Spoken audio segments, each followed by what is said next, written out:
Thank you for joining this session. I am Tesfa, and I work for Wolf SSL.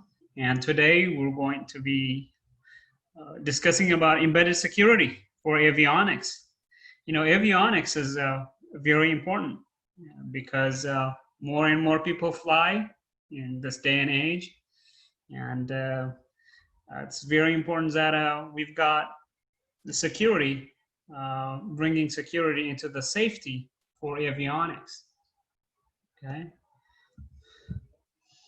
So by the end of this presentation, we'll cover secure boot, secure update, and secure transport. We're going to cover what it is and why it matters.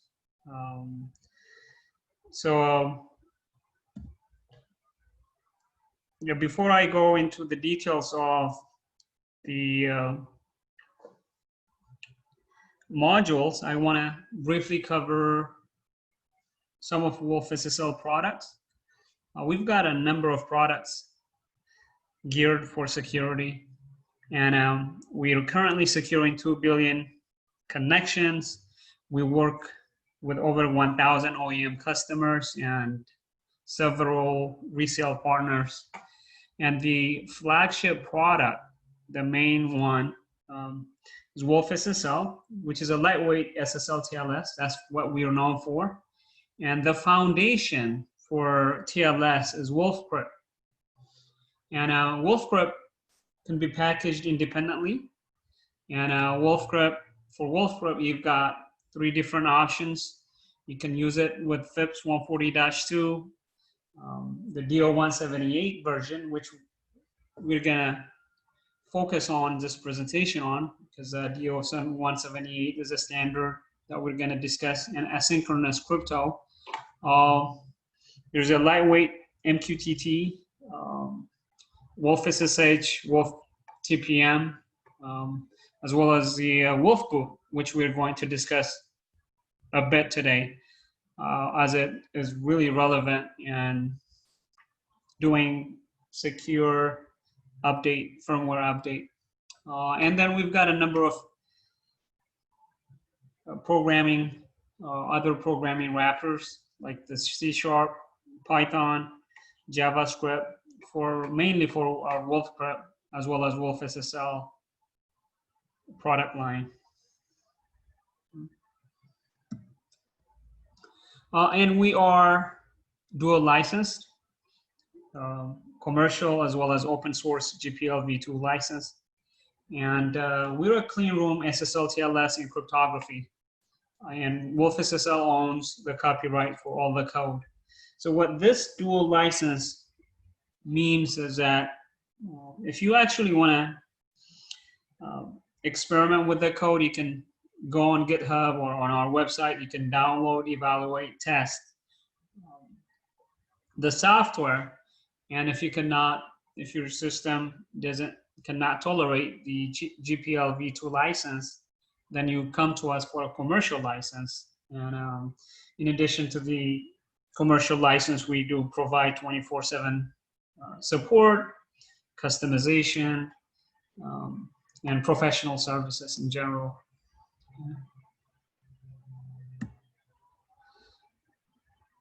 In our ecosystem, I mean, we're all over the place because the application of security is very important nowadays, right? The one I'm going to be covering today would be the most important one that I want to highlight is the DDCI. We partnered with DDCI. DDCI has a DO178C RTOS, and Wolf SSL nicely integrates with it. And we've done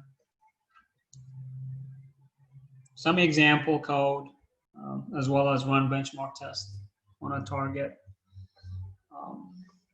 And the reason why our ecosystem is growing is that we pride ourselves with having the best tested crypto in the market, the best people.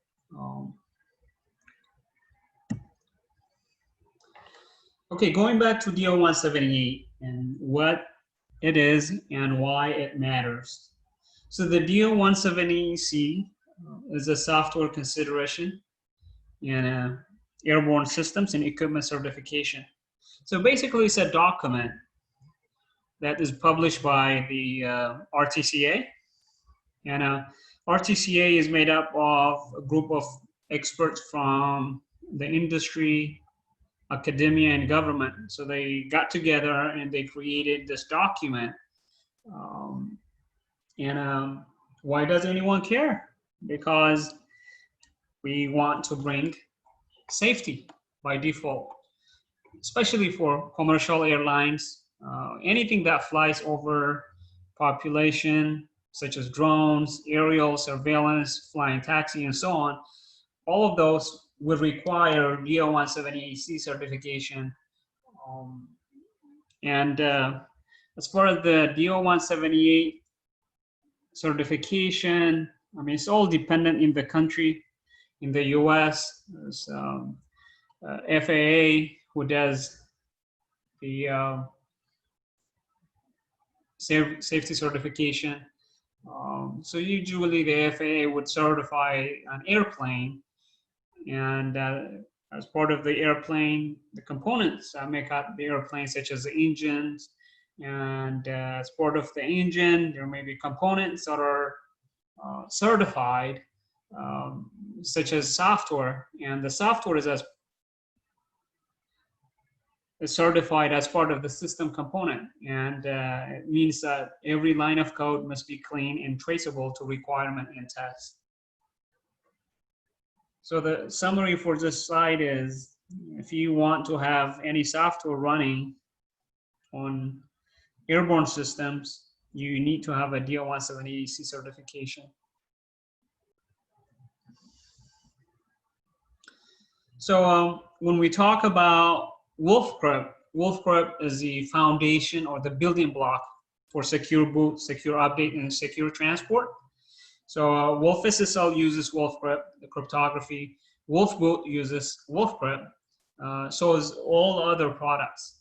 And we do have a certification data package available. And we've completed the stage of involvement, audit 1 to 4, the planning, development, verification, and approval.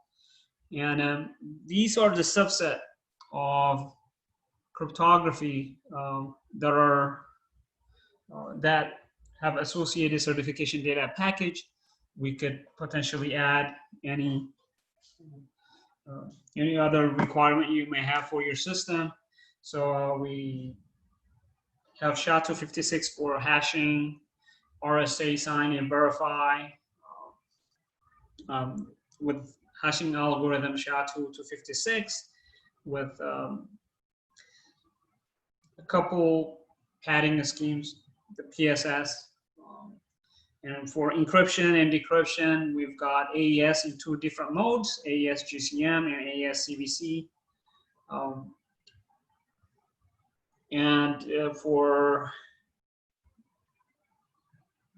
For authenticated encryption and associated data, we've got the ChaCha20, Poly 1305.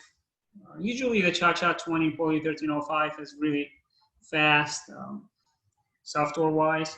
And the ChaCha20 and Poly 1305, when you combine it together, you get the functionality of the AES GCM. So you can have a clear data as an additional data that you can feed to your system, in addition to the plain text that you want to generate the ciphertext, and at the end it gives you a tag. So the functionality is similar to AES GCM. Now I'll go and browse the certification data package that's available as a sample at the end of this presentation if we've got time. Until then, I need keep in mind that the WolfCrypt product, the DO-178C version, Del A is the level A, which is the highest level. And For the software level A, there are a number of objectives that you need to satisfy are 71. You know, they, for level B is 69, and so the level A is the highest.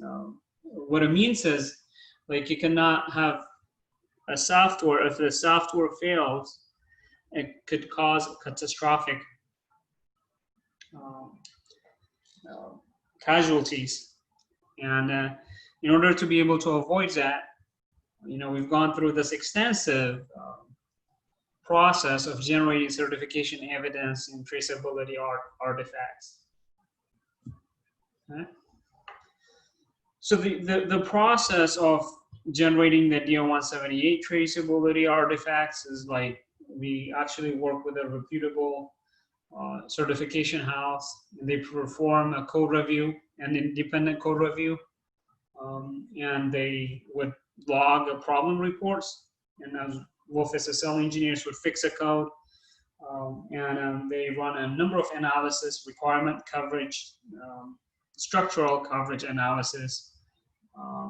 So what makes it really unique about DO-178 is all your requirement must be traceable. So you have to generate software that tests your requirement. And at the end, you get a certification data package that you can link your application with a big data object file. So there must be a linkage from requirement. You go through design, source code, test procedure, and test results. And you want to be able to go back and trace every single line of code. And at each stage, you would need reviews, and you need to document your review. So again, for the traceability artifact, I'll walk you through the certification data package at the end of this presentation. Okay. So now that we covered WolfCrypt being the foundation that is used in Wolf SSL, as one of the projects that we've done is integrate Wolf SSL to a DOS, DO-178C RTOS. The DOS, you know, the DDCI DO-178C is used in a lot of aerospace and defense companies. We nicely integrate with the DOS. We've got a TLS client and server examples. We've got a benchmark available.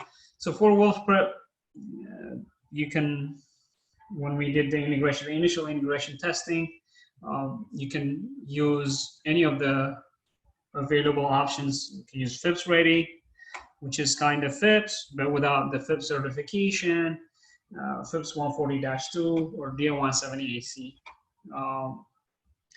And Wolf MQTT, Wolf SSH, Wolf Boot, Secure Boot uses secure transportation, which is TLS, to transport data from one endpoint to another endpoint. And you mentioned that Wolf SSL offers professional services for optimization and integration to your platform. For example, you know, we could replace U-Boot with Wolf Boot. This is sort of some of the projects that we work on. In this case, we were able to integrate Wolf SSL into DOS, DO-178C RTOS.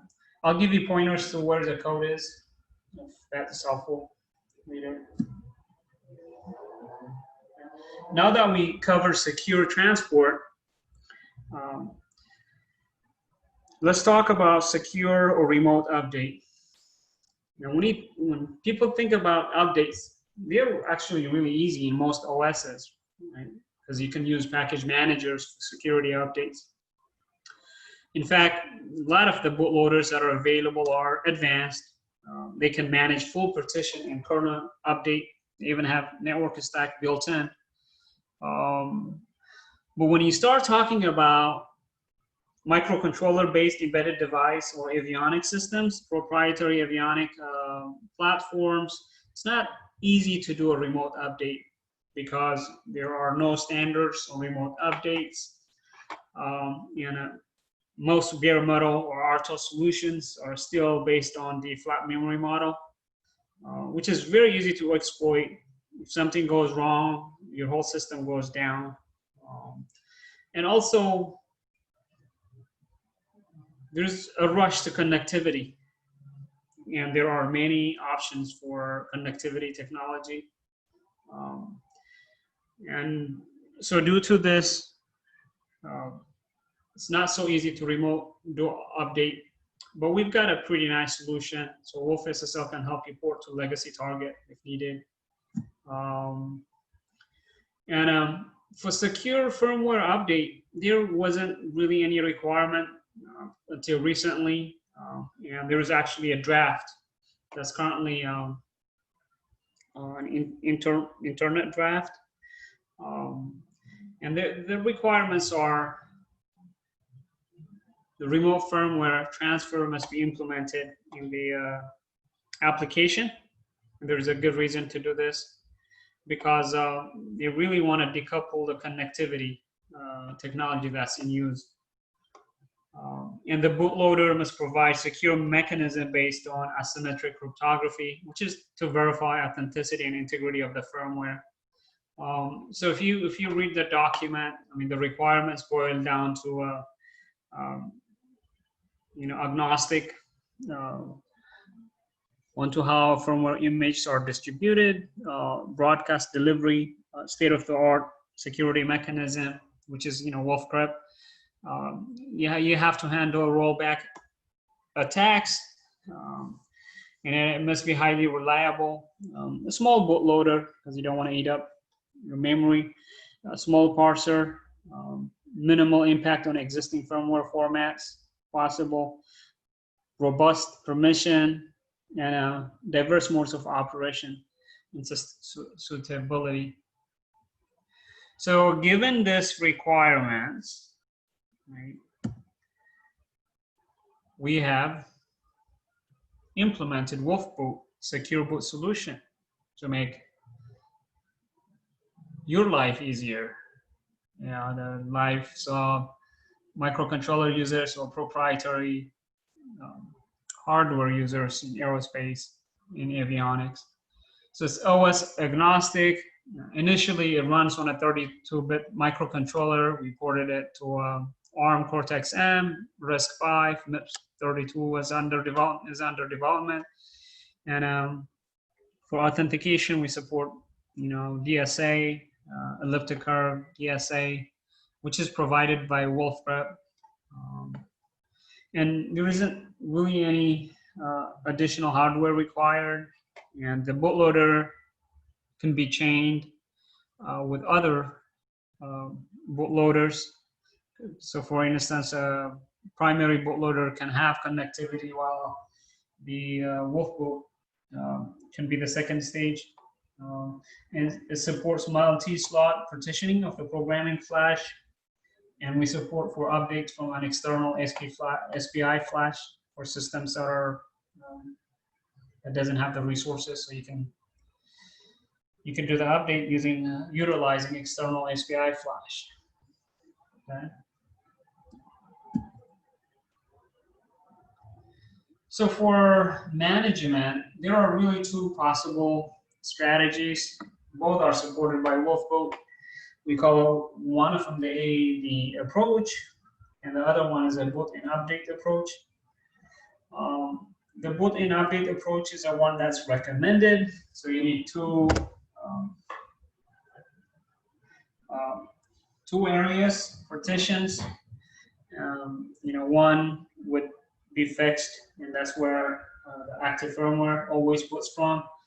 And updates are done in the second partition, and there's a small area where Wolfboot would use for housekeeping purposes, because in case something fails, we want to be able to fall back to a known firmware that works.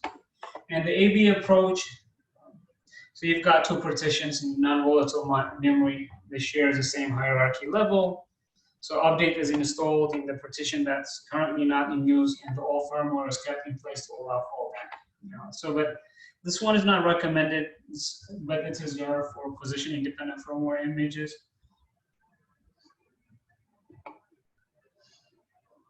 And this one has a limitation where it doesn't allow you the use of external non-volatile memory to store the updates. Okay.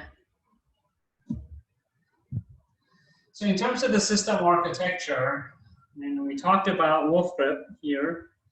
This piece, we have it in 3 different flavors: the DO178, the FIPS ready, and Wolf SSL utilize that. And you've got the application that can use Wolf SSL. You've got your application that you can interface with Wolfboot. Wolfboot and Wolfboot, the hardware abstraction layer, is kind of together, but this is a small piece of code here that is needed in order to be able to access a flush. And that's the only hardware layer independent code. It's small. And for Wolf SSL, you need TCP/IP. You can use TCP/IP. And this one is just the BSPN drivers, the hardware vendor, the flash driver, which talks to the HAL. And the WolfGrip is composed of, WolfGrip for authentication, for hashing, for integrity. Uses the SHA-256, the DSA, so they're WolfGrip. And there's a public key must be supplied and made accessible for Wolfboot. And Wolfboot can actually utilize secure element if your target has it, or even nicely integrates to TPM. So in terms of the software components, so basically there are 2 calls. The application, if you want to do a firmware update, the application says, I want to do an update. And Wolfboot would update it, and then the application would confirm it. And if everything goes well, your firmware has been updated. And Wolfboot needs to access the public key, and Wolfboot need to have WolfGrip solution. And Wolfboot, there's a hardware abstraction layer, and the reason why you need this one for the target specific hardware is you want to be able to initialize unlock, lock, write, and erase the flash. Okay? And WolfGrip can utilize the secure element, or you can, not for the DO178C, but if you want assembly optimization for a regular WolfGrip, you can utilize that as well to gain performance. Okay.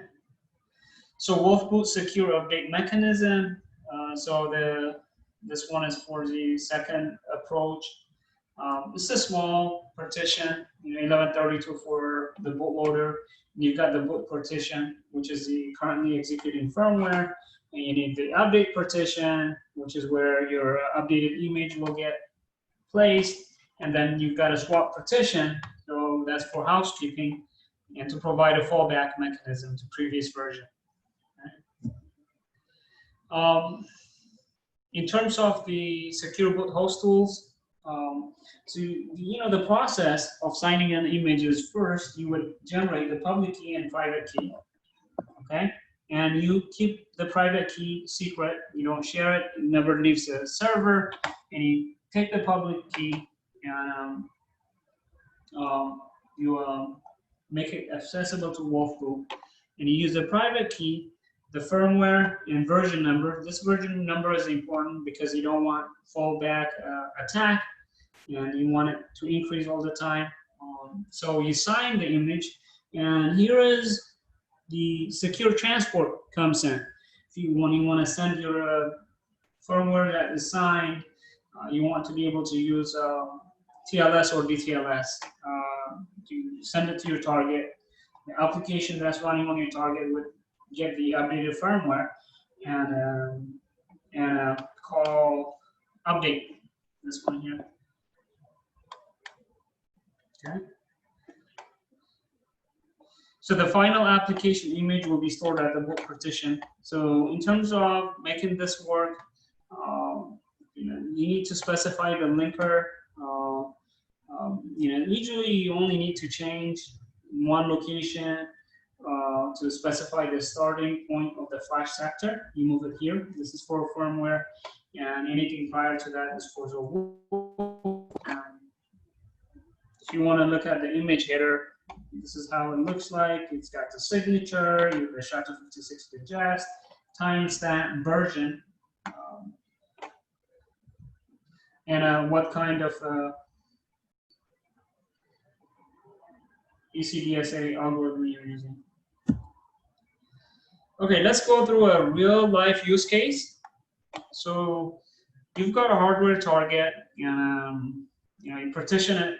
So you've got your bootloader space, boot partition, update partition, and the swap space. You've got a JTAG, access to JTAG. So you use a JTAG and you burn it on your system, on your flash. Yeah. So and then you get, when you want to do update. So this is so when you want to once you partition it, so you take the firmware, the version number, the private key that you generated. So you sign it, and then you install the factory firmware on the first partition.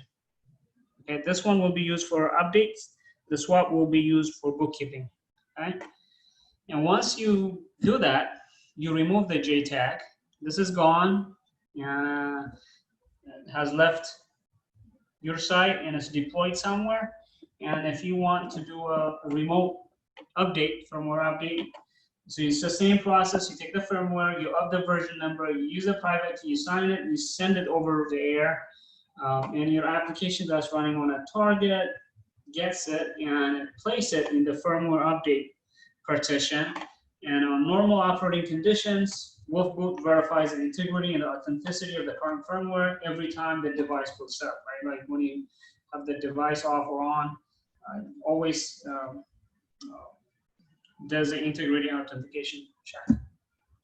Okay, so once Wolfboot is notified about the update from the application, so what it does is it checks a new image is newer than the existing one to prevent rollback attack, and verify the integrity of the firmware by calculating SHA-256, hashing. That's part of the package, and it verifies the authenticity via the digital signature of the firmware digest. And if the update verification is successful, the update is started by swapping the content. Okay, and so at the next boot up, if the update is confirmed by setting a flag on the flash, the old firmware is erased and the system can boot normally, right? So from this moment on, the system is ready to receive the next update. So in cases it fails, if the update does not boot properly during the next cycle, what happens is you do a swap. So from the next boot up, the system can boot normally again. Okay. So that's why it's important to have two partitions, one for the swap, one for the current firmware image. And in case of power failure or anything like that, Wolfboot is can reuse the old firmware. Okay. So as I mentioned previously, support for external SPI flash memory is available. So instead of having the current firmware, update firmware and program flash, if your system has limitations, you can utilize SPI flash as an update partition. So to be able to do this, it requires 3 additional functions that can be added to the how to implement rewrite erase operation on the external memory. Okay.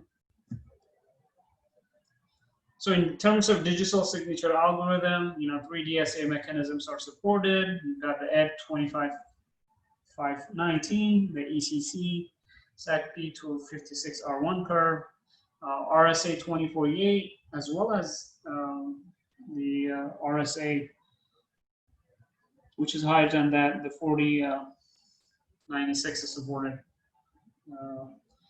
And you can utilize TPM to speed up the verification step you need it, to reduce the bootloader size. Okay, before we go to the review section, let me give you a couple pointers. Let me walk you through the Wolfbrook DO170AC certification data package, and give you pointers to the TLS client and server for the Deos, RTOS, and a couple other links. So for the DO170AC Wolfbrook, we partnered with Verisol to generate the certification data package. So usually this is just one example of our solutions. When you enter, DO170AC has 71 objectives. Talks about software planning phase, the planning is standard, the development process. Everything has to be documented, and how you're using the configuration management, your development plan, your verification. You need to create the project document, like the requirement specification, traceability document, and so on and so forth. If there are problem reports that are found during the certification, they need to be documented. So those are some certification defects. And all the test results must be, you need to do control coupling, coverage, functional testing, all have to be documented. So if you go from high level, so basically from high level requirement all the way to test results is traceable. So if you look at the high level requirement, for example, if you look at the RSA, you could click on it, you could see, what the requirements are. It talks about the requirement, and there was a review checklist that was used to approve the requirement. So once that is done, there are low-level requirements, and it covers all the functions that are used, and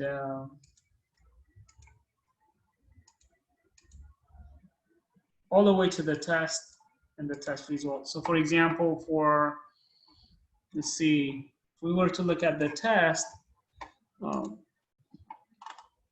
as you can see here, this one is a requirement-based testing. You need to identify the requirement number and the results, and it's all traceable all the way to the test results are traceable all the way to the requirement, and you need to achieve 100% code coverage, and you cannot have dead code or dynamic memory allocation or anything like that. Let's see. So why is this useful? Well, when the FAA certifies a system like an airplane as part of it, they drill down and they get to the software, and they need to see documentation that was traceable to be able to approve the system, the Avionics system. Let's see what else. If I go here, we're dual license, commercial as well as GPL v2s. That means you can download, evaluate, and test our code. I think for the Deos, the DO178C-A certifiable RTOS, we tested with the Wolfbrook solution. You can follow the documentation here. You can run the client and the server as well as the benchmark. Okay. What else? For the Wolf boot, cancel here. Cancel this one. And for Wolfboot, you can just go to Wolf SSL Wolfboot, and this is our development branch, and there are examples, and this is used for secure update code. Again, same thing here. You can download, evaluate, and test the code. Okay, and the HAL version isn't, you want to be able to access the SPI, so we've got a small code here for the NRF 52840, the STM32 Zinc, So the Wolfcrypt is the foundation for secure transport, secure boot. The majority of Wolfcrypt, we've got certification data package. There is a small, tiny code of Wolfboot that we need to take through certification. So to summarize, Wolf SSL brings TLS security to IoT and Avionics. And you can use Wolfcrypt, which is a foundation for everything, all our product, the cryptography, whether it is for DO178C for avionics systems, or, doing secure updates are important to fix defects on the field, but also critical for vulnerability management as well. So instead of creating your own Wolfboot in-house, which a lot of people underestimate, you can use Wolfboot to save time and effort because it implements secure firmware authentication and reliable updated mechanism. We've got full-time employees working on this. And Wolf SSL offers superior support for customization, performance optimization, and fine-tuning in your environment. Even we can port to your legacy product as well. If you want to contact us, you can send us an email at support@wolfssl.com for more details. I think that concludes my presentation. I'll be open for question. Back to you, Nicole. Thank you, Tesfa. So if you have any questions, please use the Q&A box. And Tesfa, we have one question. Is TLS 1.3 mandatory to make our products compliant to DO178C? So that's a very good question. So Wolfcrypt is a foundation for TLS, but there's at the TLS layer, it hasn't gone through the certification process. So we're taking an incremental approach. We've got the underpinning crypto algorithms that we need, but in terms of TLS 1.3 being mandatory to make to make the product compliant to DO178C, it's not. But you can use TLS 1.3 with the DO178 Wolfcrypt solution. So I hope that answers your question. Okay. Okay. Thank you. Second question is, our product uses free RTOS now. If we use Wolfboot in our products, do we need to change our RTOS to Deos? No. The Deos Wolfboot integration was to demonstrate, that DO178C code can work with another DO178C RTOS, known RTOS. So you don't need to change anything. We can use Wolfboot with free RTOS.